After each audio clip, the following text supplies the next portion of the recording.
Hello मेरे प्यारे बच्चों, कैसे हैं आप सभी।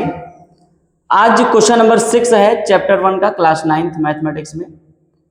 इसमें आपको समझाने से ज़्यादा लिखना था, इसलिए मैंने इसको पहले लिख लिया था, जिससे वीडियो बहुत लॉन्ग ना हो, बहुत कम समय में आपको ये क्वेश्चन में समझा सकूं, इसलिए मैंने इसको पहले ही राइट कर लिया। आइए इसको समझते हैं। क्वेश्चन नंबर 6 क्वेश्चन है, look at the several examples of a rational numbers in the form of p by q where q is not equal to 0 and p and q are integers with no common factor other than 1 having terminating decimal representations. Can you guess what property q must satisfy?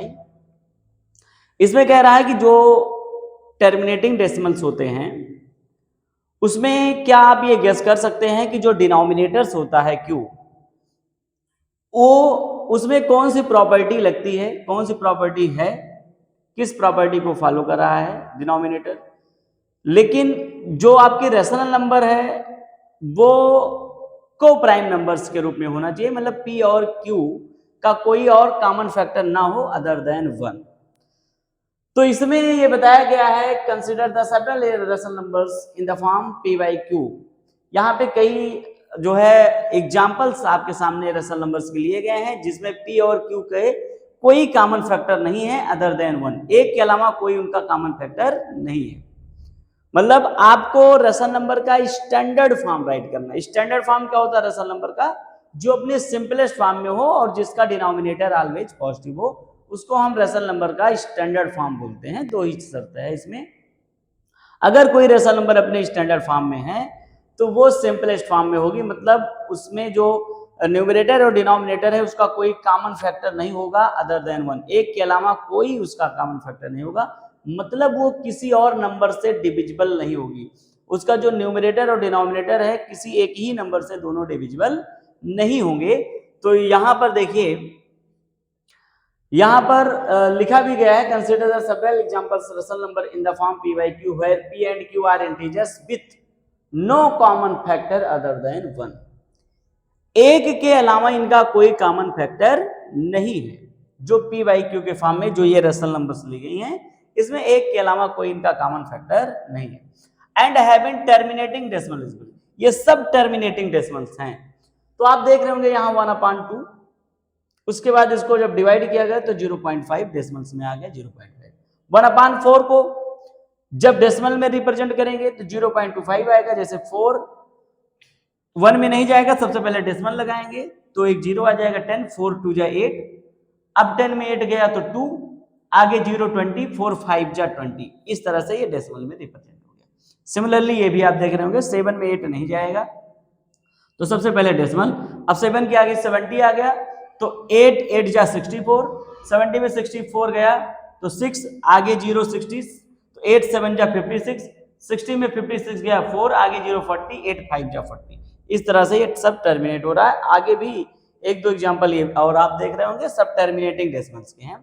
तो अगर इसको हम देखें, इसका denominator देखें अगर हम, क्योंकि डिनोमिनेटर जो q है उसमें कह रहा है कौन सी प्रॉपर्टी फॉलो हो रही है, तो आप देख रहे होंगे कि यहाँ पर 2 है, यहाँ 4 है जो कि 2 का स्क्वायर है, 2 2 जा 4, 8 है जो कि 2 का क्यूब है, यहाँ 5 है, यहाँ 25 है जो कि 5 का स्क्वायर है।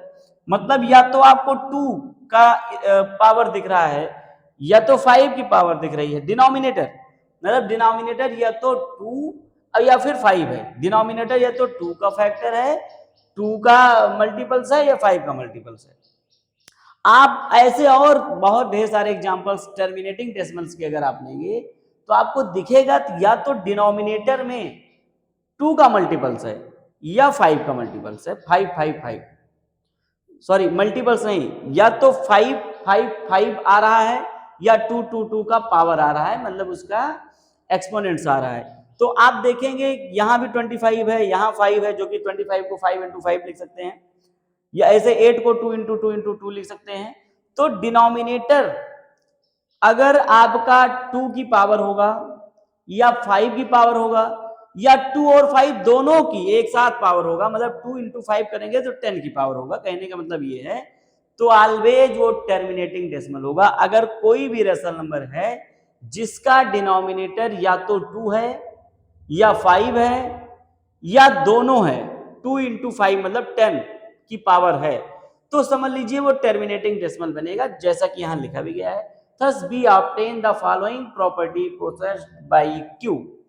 If the denominators of our rational numbers in standard form मतलब no common factor other than 1 has prime factor, जो उसका डिनोमिनेटर है वो क्या होना चाहिए, प्राइम फैक्टर्स होना चाहिए। किसका, द पावर्स ऑफ 2 के पावर का, आर 5 या 5 के पावर का, आर बोथ या 2 और 5 दोनों के पावर का होना चाहिए।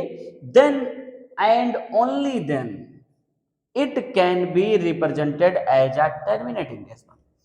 अगर किसी भी रेशनल नंबर का जो डिनोमिनेटर है वो 2 का पावर होगा या 5 का पावर होगा या 2 और 5 दोनों का पावर होगा, तो ऑलवेज वो टर्मिनेटिंग डेसिमल बनेगा। यही ये क्वेश्चन था, क्वेश्चन नंबर 6। आई होप आपको समझ में आया होगा।